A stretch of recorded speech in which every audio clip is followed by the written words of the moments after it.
सो hi guys, स्वागत है आप सब लोग इस लेक्चर में।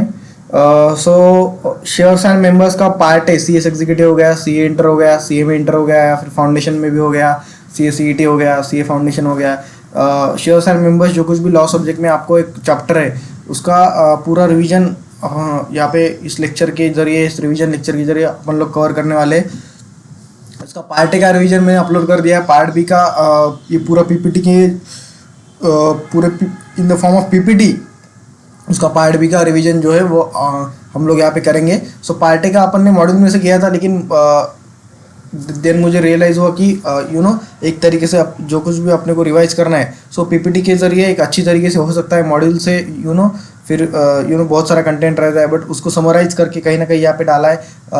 एक तरीके से पूरा एक तरीके से कंसेप्चुअल क्लैरिटी अगर चाहिए तो कहीं ना कहीं ये एक तरीके से आप लोग ये इसको रेफर कर सकते हो। सो पार्ट ए का रिवीजन यहाँ वहाँ पे डाला है, आप लोग देख सकते हो।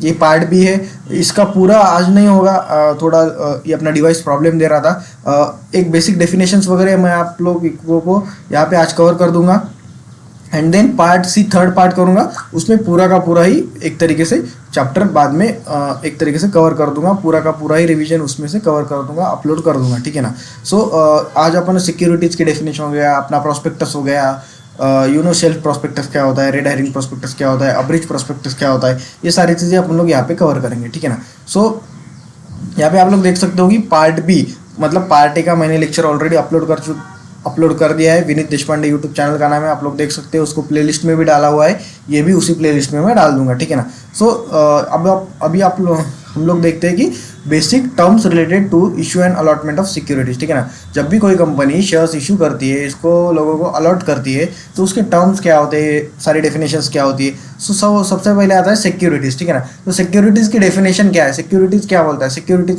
बोले तो खाली स्टॉक ही क्या, खाली शेयर्स ही क्या, खाली सिक्योरिटीज़ की डेफिनेशन में सिर्फ शेयर्स ही आते हैं क्या कंपनी के, या फिर और कुछ आता है। सो अपने को यहाँ पे मॉडल में वहाँ पे अपनी डेफिनेशन दे के रखिए। तो सिक्योरिटीज़ की जब बात आती है तो सिक्योरिटीज़ बोले तो शेयर्स हो गया, स्टॉक्स हो गया, बॉन्ड्स हो गया, डिवेंचर्स हो गया, डिवेंचर स्टॉक हो गया, अपना CIS के यूनिट्स हो गया, अपने म्यूचुअल फंड के यूनिट्स हो गए, अपने डेरिवेटिव्स हो गए, एक तरीके से और अदर मार्केटेबल सिक्योरिटीज, ठीक है ना। वो सारी चीज़ें सिक्योरिटीज़ के डेफिनेशन में वहाँ पे आती है, ना कि सिर्फ शेयर्स। सो सिक्योरिटीज बोले तो शेयर्स बोले तो जैसे कि अपनी कंपनी के शेयर्स होते हैं, आप लोग अलग अलग कंपनी की इक्विटी शेयर्स वगैरह लेते हो तो वो हो गए शेयर्स, ठीक।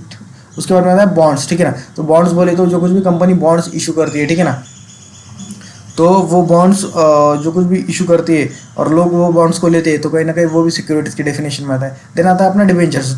देन डिवेंचर्स बोले तो इसके ऊपर मैंने एक डिटेल्ड रिवीजन एक तरीके का लेक्चर, एक तरीके का छोटा वीडियो है 5-10 मिनट का, जिसमें मैंने बताया कि डिवेंचर्स क्या होते हैं, ठीक है ना। उसकी लिंक भी मैं यहाँ पे इसके डिस्क्रिप्शन में दे दूंगा। सो डिवेंचर्स बोले तो एक तरीके का लोन होता है। जब भी कंपनी को पैसे रेज करने होते हैं तो in the form of loan, in the form of debt, company लोगों से वहाँ पे पैसे रेज करती है। समझो फॉर एग्जांपल कंपनी को 20,000 रुपीज़ कंपनी को रेज करने हैं। उसके लिए कंपनी ने क्या किया, एक तरीके से 100 सर्टिफिकेट इशू किया, हर एक सर्टिफिकेट के 200 रुपये, ठीक है ना। सो 200 लोगों से वो पैसे पूरे कंपनी ने रेज किए, ठीक है ना। 200 रुपये से एक तरीके से पर सर्टिफिकेट वहाँ पे अपना 100 रुपीज़, ठीक है ना। तो 200 इंटू 100, ठीक है ना, वो हो गया अपना 20,000 रुपीज़ कंपनी ने रेज किए। सो अगर मुझे वहाँ पे 2 सर्टिफिकेट्स लेने हैं तो कहीं ना कहीं 2 यूनिट्स लेने हैं, 2 डिवेंचर्स लेने हैं, तो कहीं ना कहीं मैं वहाँ पे 400 रुपये दूंगा और वो 2 वहाँ पे डिवेंचर्स लूँगा।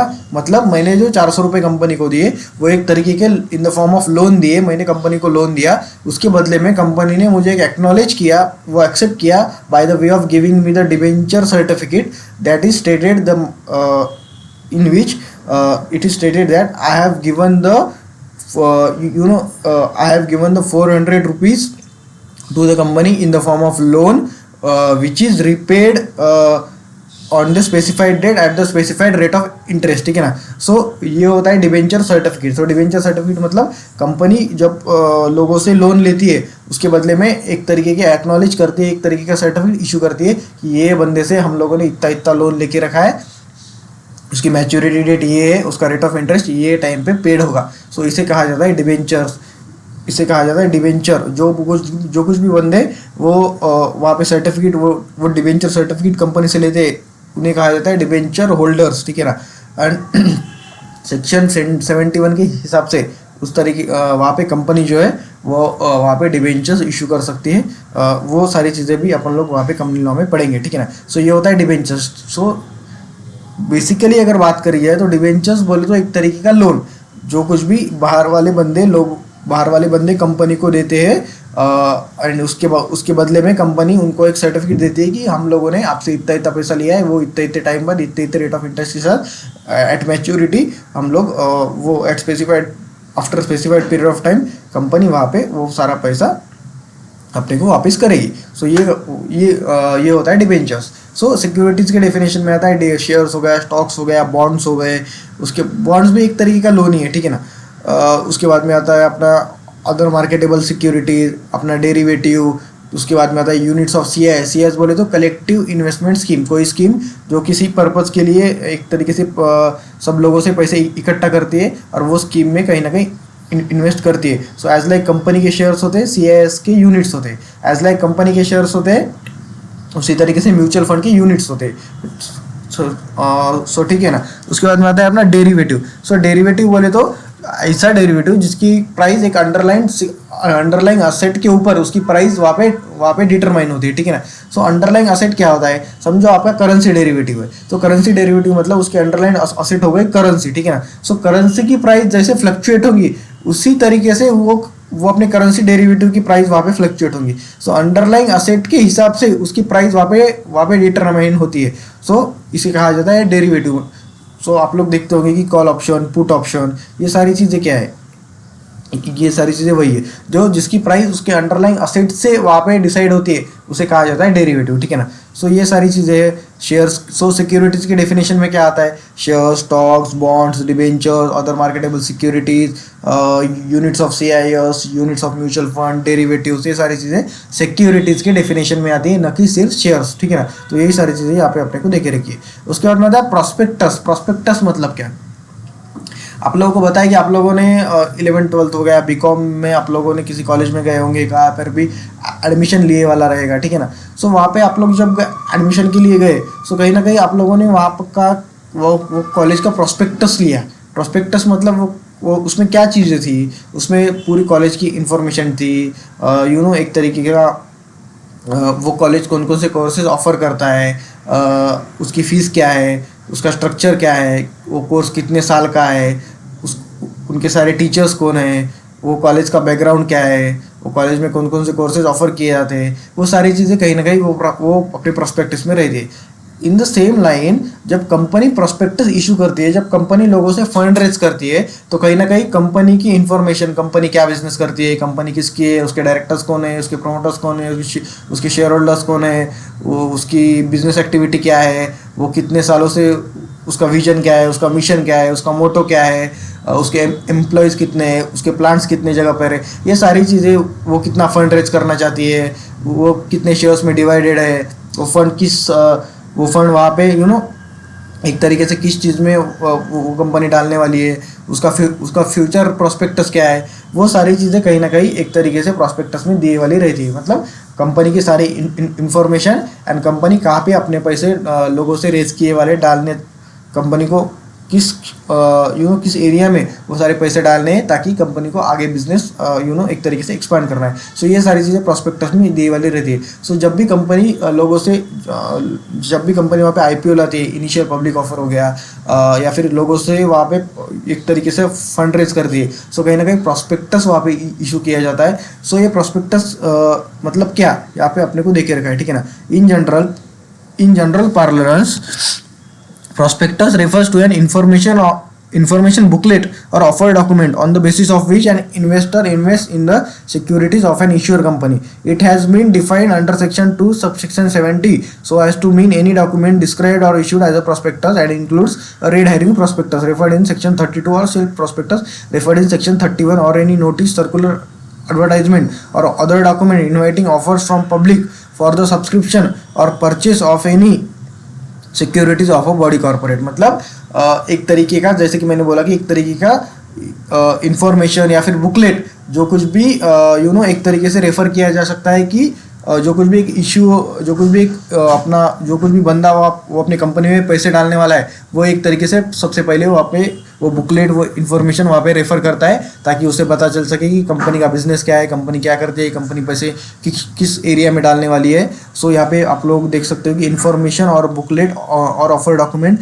On the basis of which investor invest in the securities of the issuer company. मतलब इश्यूअर कंपनी मतलब जिस कंपनी ने प्रॉस्पेक्टस इशू किया है, जो कंपनी फंड रेज करने वाली है, वो कंपनी में फंड डालने है कि नहीं, वो इन्वेस्टर डिसाइड करता है वो प्रॉस्पेक्टस पढ़ने के बाद में, क्योंकि उसमें कंपनी की सारी इन्फॉर्मेशन रहती है। सो प्रॉस्पेक्टस की जब बात आती है तो सेक्शन 2 सबसेक्शन 70 में उसको डिफाइन कर दिया गया है। And it includes red herring prospectus, self prospectus, ये सारी चीज़ यहाँ पे देखी रखी है।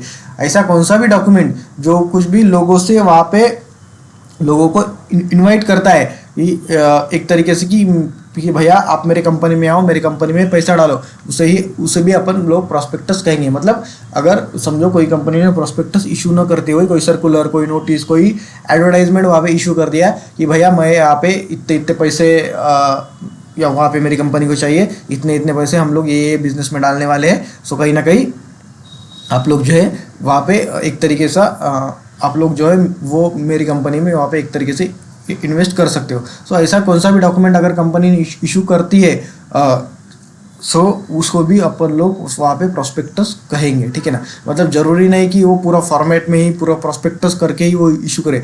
कौन सा भी डॉक्यूमेंट जो कुछ भी लोगों से पैसे वहाँ पे इन्वाइट करता है in the form of share stocks, तो उसे कहीं ना कहीं अपन लोग प्रॉस्पेक्टस कहीं ना कहीं उसे रेफर करेंगे।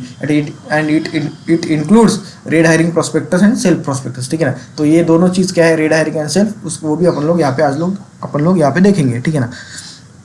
सो बेसिकली प्रॉस्पेक्टस मतलब ऐसा एक बुकलेट डॉक्यूमेंट और ऑफर डॉक्यूमेंट जिसके बेसिस पे एक बंदा डिसाइड करता है कि कंपनी में पैसे डालने हैं कि नहीं डालने हैं। And it includes red herring prospectus and self prospectus. या फिर ऐसा कौन सा भी डॉक्यूमेंट, कौन सी भी नोटिस, सर्कुलर, जो कुछ भी डॉक्यूमेंट जो लोगों को इनवाइट करता है कि आप लोग वहाँ पे इस कंपनी में वहाँ पे पैसे डालो, ठीक है ना। सो इसे कहा जाता है प्रॉस्पेक्टस। सो यही चीज़ यहाँ पे देखे रखिए, red herring prospectus, shelf prospectus, abridged prospectus, any document described or issued as a prospectus, any document, notice, circular, जो कुछ भी इशू होता है और जो कुछ भी बताता है कि आप मेरे एक तरीके से लोगों को इन्वाइट करता है कि आप मेरी कंपनी में आओ और यहाँ पे ये फंड सारे एक तरीके से डालो, उसे भी अपन लोग कहीं ना कहीं प्रॉस्पेक्टस बोलेंगे। एनी नोटिस, सर्कुलर, एडवर्टाइजमेंट और अदर डॉक्यूमेंट इन्वाइटिंग ऑफर, ठीक है ना। कौन सी भी नोटिस, डॉक्यूमेंट, सर्कुलर, जो कुछ भी लोगों को इस तरीके से इनवाइट करता है कि मेरी कंपनी में आप लोग पैसा डालो, उसे भी अपन लोग कहीं ना कहीं प्रॉस्पेक्टस कहेंगे। उसके बाद में आता है red herring prospectus. Red herring prospectus मतलब क्या, ठीक है ना। सो कंपनी दो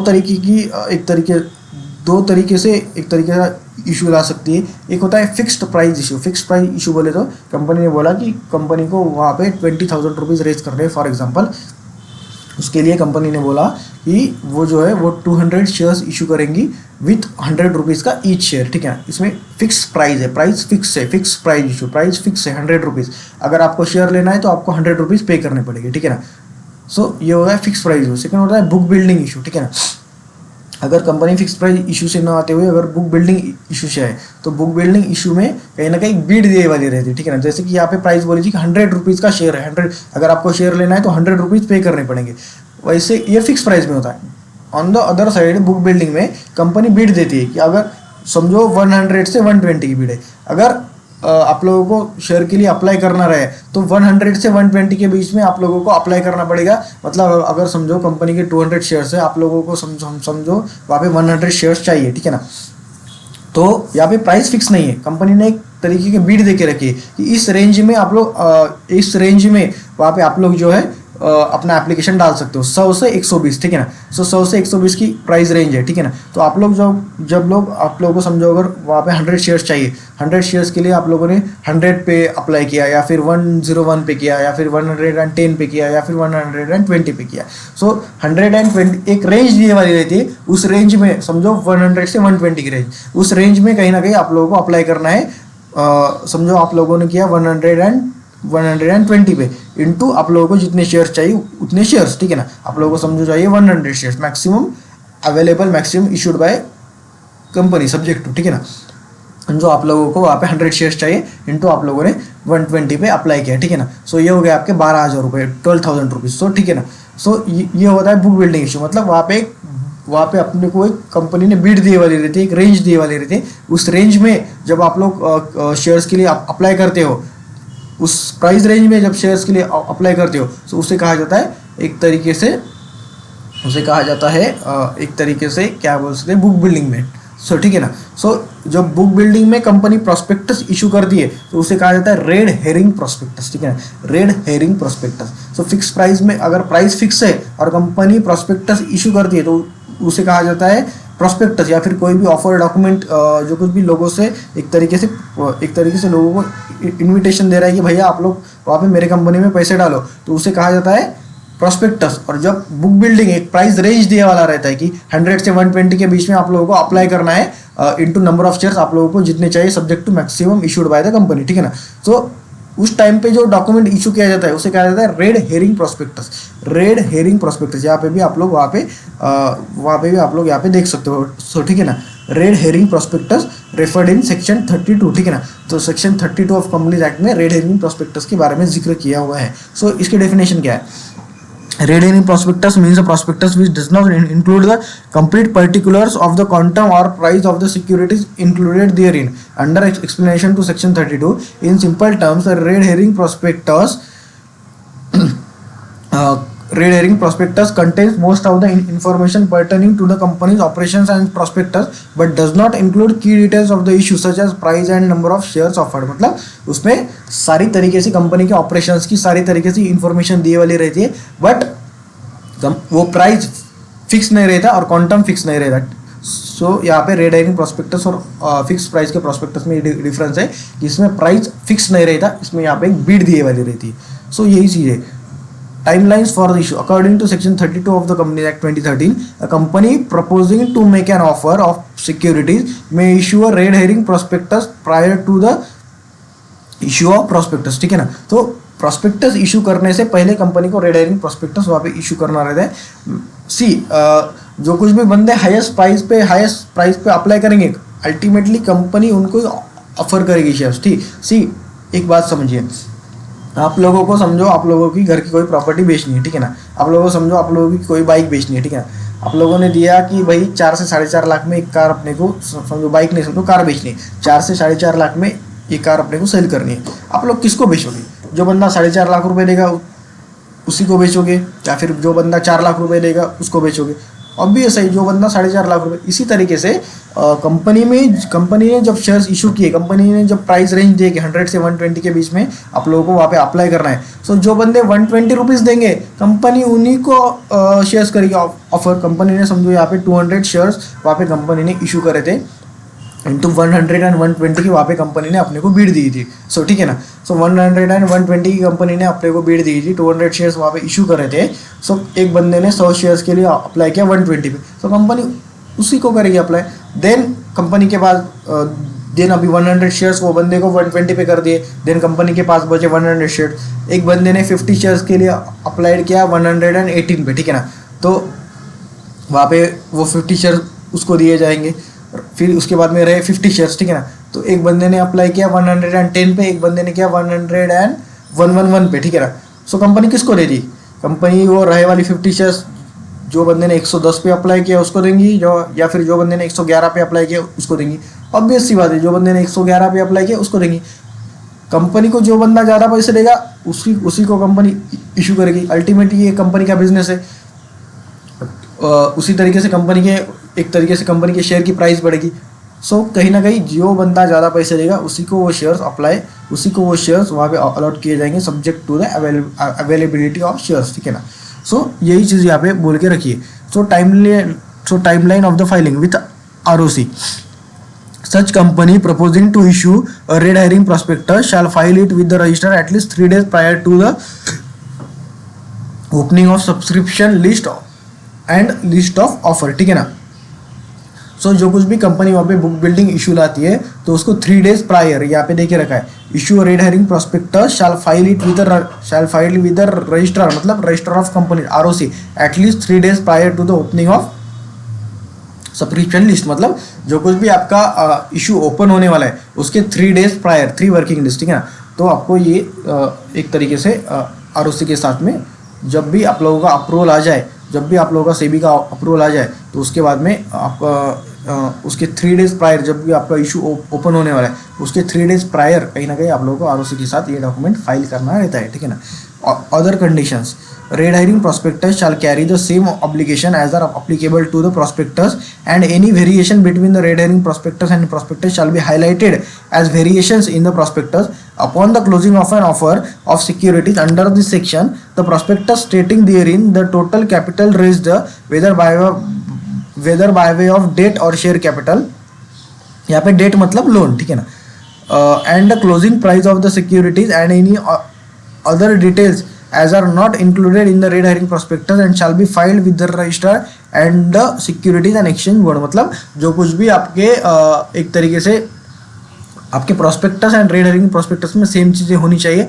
अगर कुछ डिफरेंस है, अगर कुछ वेरिएशंस है तो कहीं ना कहीं उसको हाईलाइट किया हुआ रहना चाहिए आपके रेड हेरिंग प्रोस्पेक्टस में। यहाँ पे आप लोग देख सकते हैं, as red herring between the red herring prospectus and a prospectus shall be highlighted as variations in the prospectus। मतलब रेड हेरिंग प्रोस्पेक्टस में एक चीज़ बोल के रखिए और अपने जब आप लोग प्रोस्पेक्टस इशू करते हैं उसमें अगर कुछ एक तरीके से कॉन्ट्राडिक्टरी बोल के रखा है सो कहीं ना कहीं उसको हाईलाइट करके रखना है। Upon the closing of offer of securities, जब ऑफर क्लोज होती है, the prospectus स्टेटिंग therein the total capital raised, जो कुछ भी कैपिटल आप लोगों ने रेज किया है लोन से हो गया या फिर शेयर इशू करके हो गया, and the closing price of securities and any other details as are not included in the red herring prospectus shall be filed with the register and security exchange board. मतलब जो कुछ भी share capital, जो कुछ भी capital आप लोगों ने रेज करके रखा है बाय वे ऑफ डेट हो गया, बाय वे ऑफ डेट मतलब बाय वे ऑफ लोन हो गया, बाय इशूइंग शेयर्स हो गया, जो कुछ भी उनकी क्लोजिंग प्राइजेस है सिक्योरिटीज के, सो वो सारी चीज़ें जो कुछ भी रेड हेरिंग प्रोस्पेक्टस में दिए वाली नहीं थी वो सारी चीज़ें आपको सेबी को, सिक्योरिटी एक्सचेंज बोर्ड को एंड अपने रजिस्टर ऑफ कंपनीज को वहाँ पे इन्फॉर्म करनी है। सो यही सारी चीज़ें यहाँ पे बोल के रखिए। सो रेड हेरिंग प्रोस्पेक्टस बोले तो एक ऐसा रेड हेरिंग प्रोस्पेक्टस बोले तो it issued with company issuing shares by way of book building issue. इसमें एक प्राइस रेंज दिए वाला रहता है कि इस प्राइस रेंज में समझो 100 से 120, इस प्राइस रेंज में कहीं ना कहीं आप लोग शेयर्स के लिए अप्लाई कर सकते हो, शेयर्स के लिए कंपनी में एप्लीकेशन कर सकते हो। सो कंपनी को जब बुक बिल्डिंग से इशू आता है so company red herring prospectus वहाँ पे फाइल करती है एज पर सेक्शन 32 में, ये आप लोगों को दे के रखा है, ठीक है ना। सो रेड हेरिंग प्रोस्पेक्टस एंड अपने एक तरीके से मेन प्रोस्पेक्टस में कोई भी एक तरीके से डिफरेंस नहीं होना चाहिए। अगर डिफरेंस है तो प्रॉस्पेक्टस में उसको हाईलाइट कर देना चाहिए, और जो कुछ भी डिफरेंस वेरिएशंस है वो सेबी को और आरओसी को आप लोगों को इन्फॉर्म करने हैं, और जो कुछ भी प्रॉस्पेक्टस है वो 3 days prior to the issue आप लोगों को वहाँ पे आरओसी के साथ में फाइल करना है। सो ये हो गया रेड हेरिंग प्रॉस्पेक्टस। उसके बाद में आता है सेल्फ प्रॉस्पेक्टस, ठीक है ना। सो सेल्फ प्रॉस्पेक्टस की कंसेप्ट क्या है? सो सेल्फ प्रॉस्पेक्टस बोले तो एक ऐसा प्रॉस्पेक्टस जब कंपनी को एक साल में एक से ज़्यादा इशू लाने हैं, but her bar prospectus issue करो, हर बार वो सारी चीज़ें करो, उसमें बहुत सारा टाइम कंज्यूम होगा, ठीक है ना। समझो कंपनी को एक साल में बहुत सारे 3-4 इश्यूज लाने, सो हर बार प्रॉस्पेक्टस ड्राफ्ट करो, लोगों को दो, उतने टाइम लाइन कंप्लीट होने दो, सारी चीज़ें करो, उसमें ही बहुत सारा टाइम जाएगा। सो कहीं ना कहीं एक कंसेप्ट लाया गया है कि self prospectus.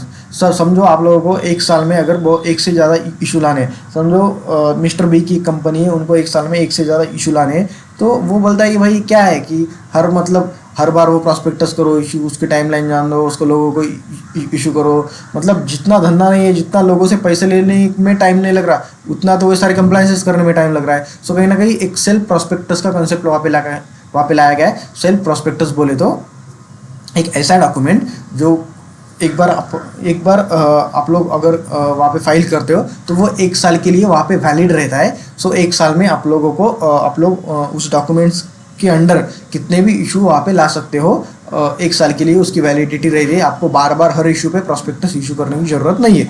So self prospectus means a prospectus in respect of which securities or class of securities included therein are issued for subscription in one or more issues over a certain period without the issue of further prospectus. In simple terms, self prospectus is a single prospectus or for multiple public issuer is permitted to offer and sell securities to the public without separate prospectus for each act of offering for a certain period। मतलब एक class of securities मतलब equity हो, मतलब class of securities बोले तो equity हो गया, अपना प्रेफरेंस हो गया, ठीक है ना। सो जो कुछ भी क्लास ऑफ सिक्योरिटीज उसमें इंक्लूडेड करके रखिए, उसमें बोला गया है कि इक्विटी के लिए, उसमें बोला गया है कि प्रेफरेंस के लिए, उसमें बोला गया है कि इक्विटी एंड प्रेफरेंस दोनों के लिए। सो जो कुछ भी प्रोस्पेक्टस कंपनी फाइल करती है एज अ सेल्फ प्रोस्पेक्टस बोल के, उस प्रोस्पेक्टस के तहत, उस प्रोस्पेक्टस के under certain period of time में, जनरली एक ईयर में कंपनी कितने भी मल्टीपल इश्यूज ला सकती है। कंपनी को हर बार अलग प्रोस्पेक्टस वहाँ पे इशू करने की ज़रूरत नहीं है। एक बार कंपनी ने सेल्फ प्रोस्पेक्टस वहाँ पे फाइल कर दिया, जब तक कि उसकी वैलिडिटी है तब तक कंपनी, जब वो सेल्फ प्रोस्पेक्टस की जब तक वैलिडिटी है फॉर जनरली 1 ईयर, तब तक को उस पीरियड में कंपनी कितने भी इशू ला सकती है। हर बार कंपनी को अलग प्रोस्पेक्टस वहाँ पे फाइल करने की ज़रूरत वहाँ पे नहीं है, ठीक है ना। So under the act, any class or classes of companies as the Security and Exchange Board of India may provide by regulation in this behalf may file a self prospectus with the registrar. Such prospectus is to be submitted at the stage of first offer of security, which shall indicate period not exceeding 1 year, ठीक है ना, as the period of validity of such prospectus। मतलब उस prospectus के validity period 1 year होगा। समझो company को, समझो भाई 25-26 में या फिर अपने 26-27 में एक से ज़्यादा इशू लाने। सो कंपनी ने, समझो कंपनी का फर्स्ट इशू होने वाला है वहाँ पे अपना अप्रैल में, ठीक है ना। सो कंपनी ने अप्रैल में जब फर्स्ट इशू होगा, फर्स्ट इशू के टाइम पे कंपनी को सेल्फ प्रोस्पेक्टस फाइल कर देना है। तो वो सेल्फ प्रोस्पेक्टस के जरिए विदिन 1 ईयर, जब भी वो सेल्फ प्रोस्पेक्टस फाइल किया जाएगा उसके 1 ईयर के, उसके 1 ईयर में, समझो 2 अप्रैल को उसको फाइल किया, 2 अप्रैल 2026 को, तो 2 अप्रैल 2027 तक कंपनी ने अलग अलग इशू भी लाए, तो हर बार नया प्रोस्पेक्टस वहाँ पे इशू करने की ज़रूरत नहीं है, ठीक है ना। The validity period shall commence from the date of opening of first offer, ठीक है ना। जब भी फर्स्ट ऑफर की ओपनिंग होगी तो उसका वैलिडिटी पीरियड स्टार्ट होगा। सो फर्स्ट ऑफर की ओपनिंग होगा 2 अप्रैल को ही, तो 2 अप्रैल 2026 तो 2 अप्रैल 2027 तक वो सेल्फ प्रोस्पेक्टस वहाँ पे वैलिड रहेगा। इस बीच में आप कितने भी इशू ला सकते हो under this filed self prospectus, and वहाँ पे कंपनी को हर बार नया प्रोस्पेक्टस वहाँ पे वो 1 ईयर में फाइल करने की ज़रूरत नहीं है, ठीक है ना। Securities under that prospectus and respect of second or subsequent offer of such securities issued during the period of validity of such prospectus no further prospectus is required। मतलब वो पीरियड में कितने भी इशू लाओ दूसरा प्रोस्पेक्टस फाइल करने की ज़रूरत नहीं है। फाइलिंग ऑफ इंफॉर्मेशन, ठीक है ना, यहाँ पे आपको देखे रखा है filing of information with ROC, register of company, and information memorandum, ठीक है ना। पास टू इसका फॉर्म रहता है, इंफॉर्मेशन मेमोरेंडम, ठीक है ना, इसका फॉर्मेट रहता है। Is required to be filed by a company filing a self prospectus which shall contain or material facts relating to the new charges created, changes in the financial position of company as have occurred between the first offer of securities or the previous offer of securities and the succeeding offer of securities, and such other changes as may be prescribed, filed with the registrar within the 1 month prior to the issue of a second or subsequent offer of securities under self prospectus prior to the issue। मतलब अगर आप लोगों ने समझो first offer के time पे self prospectus issue किया, तो सेकंड एंड सब्सिक्वेंट ऑफर्स आप लोग जब भी लाओगे, तो उसके जब भी आपको लाना है वो अपने 1 ईयर पीरियड में, तो उसके 30 डेज प्रायर आप लोगों को एक पास टू में इंफॉर्मेशन मेमोरेंडम देना है, जिसमें कि कंपनी की सारी इंफॉर्मेशन, चेंजेस, चार्जेस जो कुछ भी क्रिएटेड हुए, उसकी सारी फाइनेंशियल पोजीशन की जो कुछ भी इंफॉर्मेशन है, जो कुछ भी चेंजेस है, वो सारी चीज़ें 1 मंथ प्रायर आप लोगों को वहाँ पे फाइल करके देनी है in the as a form of information memorandum in the format prescribed in the form PAS two PAS 2 में वो सारी इंफॉर्मेशन देनी है। प्रोस्पेक्टस फाइल करने की ज़रूरत नहीं है, बट इंफॉर्मेशन मेमोरेंडम वो आप लोगों को 1 महीने प्रायर वो इशू, सब सेकेंड और सब्सिक्वेंट इशू के 1 महीने प्रायर वो कहीं ना कहीं पास टू इंफॉर्मेशन मेमोरेंडम आप लोगों को फाइल करना है। वो इंफॉर्मेशन मेमोरेंडम में कहीं ना कहीं अब कंपनी के फाइनेंशियल पोजीशन में चेंज हुए, चार्जेस जो कुछ भी क्रिएट हुए, एंड जो कुछ भी चेंजेस हुए, वो सारी चीज़ें वहाँ पे आप लोगों को वहाँ पे देनी है, ठीक है ना। सो यही सारी चीज़ें वहाँ पे आपको बोल के रखिए। सो सेल्फ प्रोस्पेक्टस बोले तो जब कंपनी को 1 साल में वो 1 से ज़्यादा इशू लाने हैं, तो कंपनी वहाँ पे सेल्फ प्रोस्पेक्टस फाइल करती है। सेल्फ प्रोस्पेक्टस फाइल करने से हर इशू में नया प्रोस्पेक्टस इशू करने की फाइल करने की ज़रूरत नहीं है। जब भी आप लोग सेल्फ प्रोस्पेक्टस फाइल करोगे, उसके बाद में फर्स्ट ऑफर आपका ओपन होगा, वहाँ से उसकी वैलिडिटी चालू होगी, वहाँ से उसकी वैलिडिटी वैलिडिटी उस सेल्फ प्रॉस्पेक्टस की चालू होगी और वो 1 ईयर तक रहेगी। समझो 2 अप्रैल 2026 को आपको फर्स्ट ऑफर ओपन हुआ तो उसकी वैलिडिटी रहेगी 2 अप्रैल 2027 तक। तो 2 अप्रैल 2026 टू 2 अप्रैल 2027 तक आप कितने भी इशू लाओ, आप लोगों को नया प्रॉस्पेक्टस इशू करने की ज़रूरत नहीं है। आप लोगों को सेल प्रॉस्पेक्टस के जरिए सेल प्रॉस्पेक्टस फाइल किया हुआ है उसके अंडर आप लोग इशू ला सकते हो, ठीक है ना। तो बस आप लोगों को सेकेंड और सब्सिक्वेंट इशू आप लोग जब लाओगे उसके लिए वो इशू के सेकेंड और सब्सिक्वेंट इशू के 30 डेज प्रायर कहीं ना कहीं आप लोगों को information memorandum in the form of PAS two आप लोगों को फाइल करना होगा, जिसमें कि जो कुछ भी चेंजेस फाइनेंशियल पोजीशन में, चार्जेस में और कंपनी में होए वो सारी चीज़ें वहाँ पे आप लोगों को मेंशन करनी है और वो इन्फॉर्मेशन मेमोरेंडम पास टू में फाइल करना है। PS2 इसका एक फॉर्मेट है। सो ये हो गया सेल्फ प्रॉस्पेक्टस। उसके बाद में एडवांटेजेस टू इन्वेस्टर क्या है, तो section also provides a benefiting provision for the investor.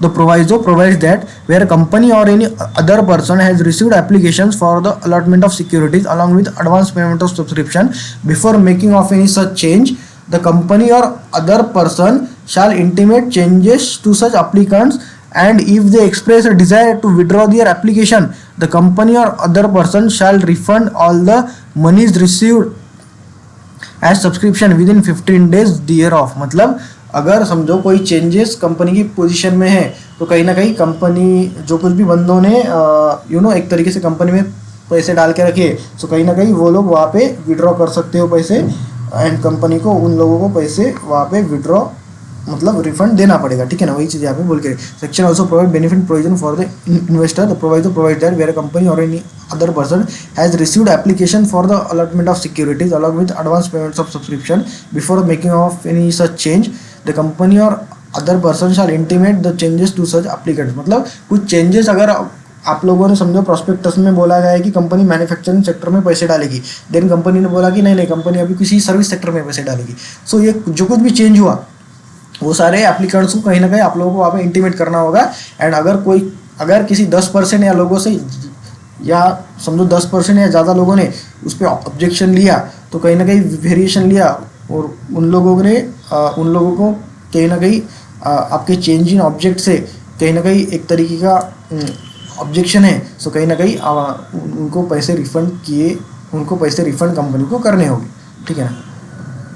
उसके बाद में आता है अब्रीज प्रॉस्पेक्टस। अब्रीज प्रॉस्पेक्टस मतलब एक शॉर्ट मतलब एक समराइज प्रॉस्पेक्टस। मतलब प्रॉस्पेक्टस बहुत बड़ा होता है, बहुत बड़े पेजेस का होता है। सो उसकी जगह एक शॉर्ट प्रॉस्पेक्टस, ठीक है ना। वो सारी समरी समझो मैंने अभी आप लोग यहाँ पे पूरा रिवीजन कर रहे हैं। सो मॉड्यूल में बहुत सारा कंटेंट है, इसको कहीं ना कहीं अपन लोगों ने समराइज किया, अब्रीज किया, इसको कहीं ना कहीं एक तरीके से शॉर्ट तरीके से सारी चीज़ें इसमें कवर की, तो उसे कहा जाता है अब्रीज प्रॉस्पेक्ट। अब्रीज मतलब शॉर्ट समराइज, ठीक है ना। तो प्रॉस्पेक्टस को वो पूरा बड़ा 100 200 300 500 पेजेस का प्रॉस्पेक्टस जो है उसको कहीं ना कहीं एक तरीके से 20 30 50 100 पेजेस में एक तरीके से सारी मटेरियल इंफॉर्मेशन उसमें डालना एक छोटे समराइज वर्जन में, उसे कहा जाता है अब्रीज प्रॉस्पेक्टस, ठीक है ना। तो इसकी डेफिनेशन यहाँ पे देखे रखिए section 2 subsection 1 of the companies act. Abridged prospectus means a memorandum containing such salient features of a prospectus as may be specified by the Security exchange Board of India by making regulation in this way. Section 33 of the Act provides that no form of application for the purchase of any of the securities of a company shall be issued unless such form is accompanied by an abridged prospectus। मतलब क्या बोल के रखा है कि section 33 बोलता है कि no form of application for the purchase of any of the securities of a company shall be issued unless such form is accompanied by the abridged prospectus। मतलब कंपनी जो कुछ भी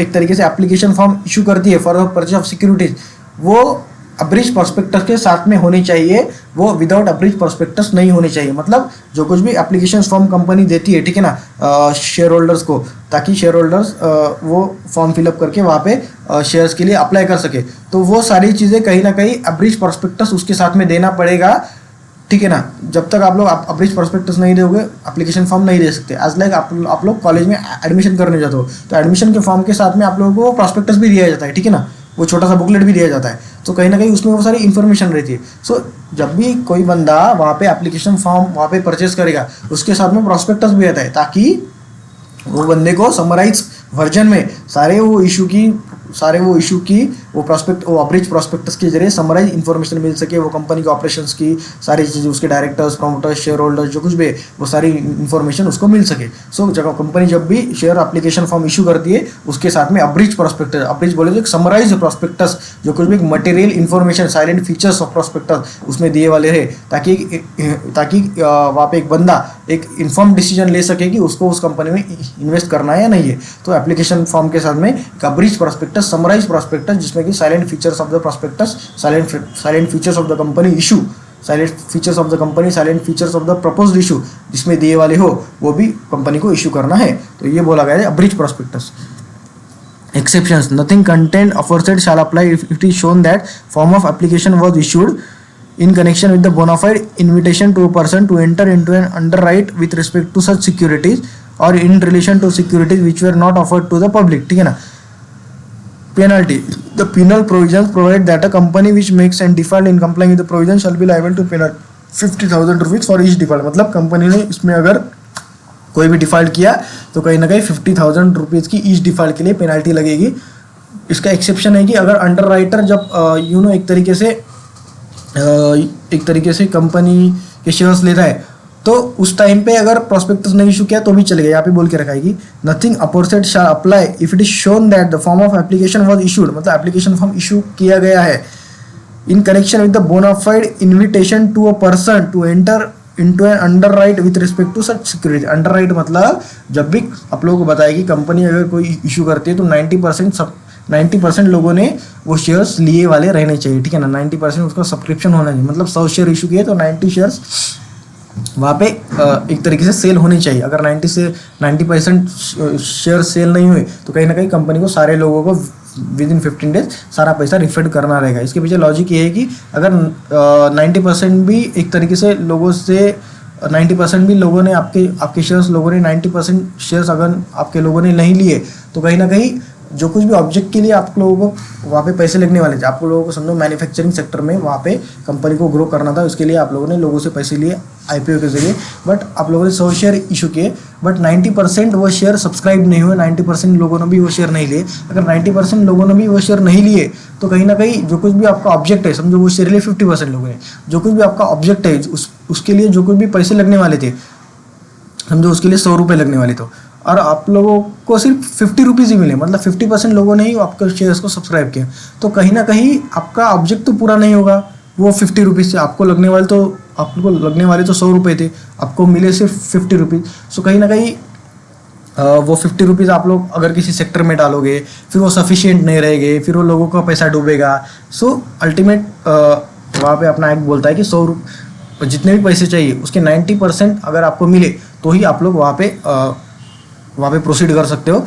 ऐसा माना जाता है कि 10% कहाँ से भी अरेंज हो सकते हैं, आपके रिटेन अर्निंग हो गया या फिर लोन हो गया। अगर 90% नहीं हुआ तो कहीं ना कहीं उससे कम हुआ तो कहीं ना कहीं एक रिस्क है कि कहीं ना कहीं आप लोग जिस सेक्टर में पैसे डालो वहाँ पे वो पैसे उतने सफिशिएंट नहीं रहेंगे और अल्टीमेटली लोगों के पैसे डूब जाएंगे। सो 90% अगर वहाँ पे शेयर सब्सक्रिप्शन नहीं हुआ तो आपको रिफंड करना पड़ता है। सो कंपनीज क्या करती है कि अंडर राइटिंग एग्रीमेंट करती है। अंडर राइटिंग मतलब एक तरीके से एक तरीके से कोई एजेंसी को अपॉइंट करती है कि समझो वो एजेंसी के साथ में कॉन्ट्रैक्ट करती है कि समझो वहाँ पे अगर मेरी कंपनी के मिनिमम सब्सक्रिप्शन मुझे 90% चाहिए, अगर 50% हुआ तो रहे वाली 40% शेयर आप लोग अंडर राइट कर दीजिए। ठीक है ना।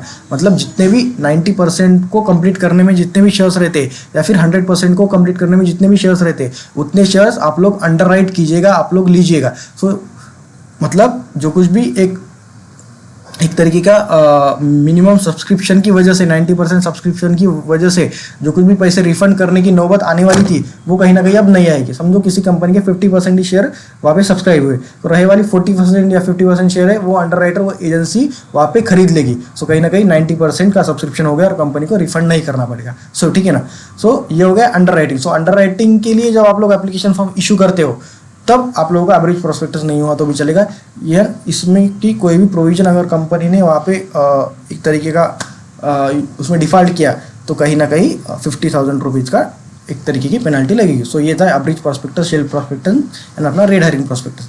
रेड हेरिंग प्रोस्पेक्टस बोले तो बुक बिल्डिंग में जब प्राइस रेंज दे वाले रहता है 100 से 120, तब रेड हेरिंग प्रोस्पेक्टस इशू किए वाला रहता है, ठीक है ना। उसमें एक प्राइस रेंज रहती है एंड सेल जो कुछ भी रेड हेरिंग प्रोस्पेक्टस है, प्रोस्पेक्टस में वेरिएशंस है, जो कुछ भी डिफरेंसेस है, वो प्रोस्पेक्टस में हाईलाइट किए वाले रहने चाहिए, ठीक है ना। उसके बाद में आता है शेल्फ प्रोस्पेक्टस, जो कंपनी को एक साल में एक से ज़्यादा इशू लाने के रहते हैं। सो कहीं ना कहीं वहाँ पे कंपनी शेल्फ प्रोस्पेक्टस फाइल करती है। शेल्फ प्रोस्पेक्टस के अंडर कहीं ना कहीं कंपनी एक ईयर में एक से ज़्यादा इशू वहाँ पे ला सकती है। उसके बाद में आता है अब्रीच प्रोस्पेक्टस। अब्रीच प्रोस्पेक्टस बोले तो एक समराइज प्रोस्पेक्टस, जिसमें कि material information, important information related to the issue, related to the company operations, वहाँ पे साइलेंट फीचर्स उसमें दिए वाले रहते हैं। जब भी कंपनी एप्लीकेशन फॉर्म इशू करती है वहाँ पे लोगों को शेयर्स के लिए अप्लाई करने के लिए, उसके साथ में एक अब्रीच प्रोस्पेक्टस, वहाँ पे समराइज वहाँ पे कंपनी को देना पड़ता है। सो यहाँ पे बोला है ये अपने को बोला है अब्रीच प्रोस्पेक्टस में।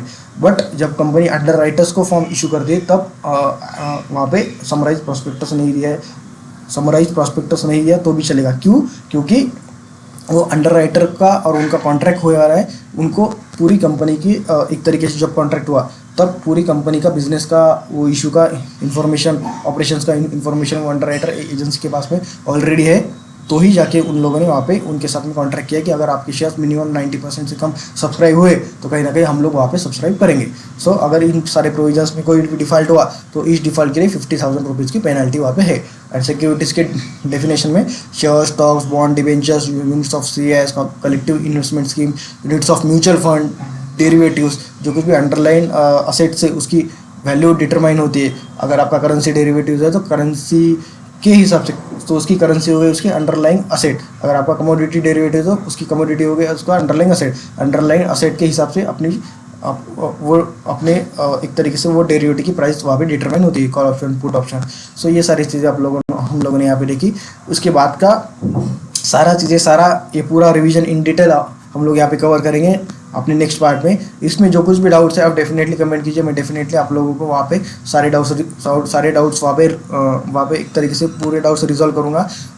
Do subscribe to the channel, do subscribe to the Instagram page named as CACS with Vineet और विनीत_2953 CACS विथ विनीत, ये भी अपना इंस्टाग्राम पेज है।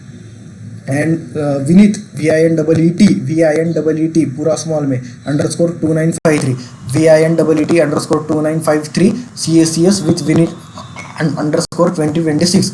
इसको फॉलो कीजिए इंस्टाग्राम पे।